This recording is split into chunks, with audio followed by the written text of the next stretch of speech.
انبیاء کرام علیہم السلام کی حیات مبارکہ کے حوالہ سے، ان کی زندگی کے حوالہ سے آیا کہ وہ اپنی اپنی قبور میں حیات ہیں، زندہ ہیں۔ تو اس کے حوالے سے ایک حدیث پاک اور میں آپ کے سامنے پیش کرنا چاہتا ہوں، وہ یہ ہے کہ حضور نبی کریم رؤوف الرحیم صلی اللہ علیہ وآلہ وسلم جب معراج کی رات تشریف لے جا رہے تھے سیر کرنے کے لیے، جس کی گواہی قرآن کریم برہان رشید کا 15واں پارہ دیتا ہے، اور اس کے شروع سے ہی سورہ بنی اسرائیل کے شروع میں سبحان الذی اسری بعبدہ لیلا من المسجد الحرام الی المسجد الاقصی الذی بارکنا حولہ لنریہ من آیاتنا انہ هو السمیع البصیر، یہ گواہی ہے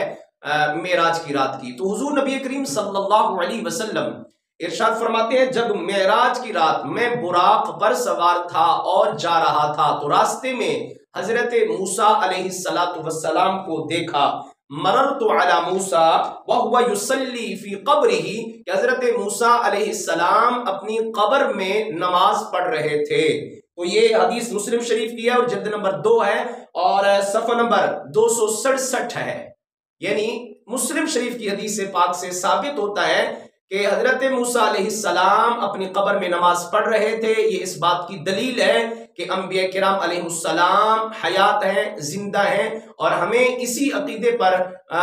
ہمیں کامیابی ہے، کامرانی ہے، اور اسی عقیدے پر ہمیں زندگی گزارنی چاہیے کہ اللہ کے انبیاء حیات ہیں، زندہ ہیں اپنی قبور میں، اور اللہ ان کو رزق بھی دیتا ہے۔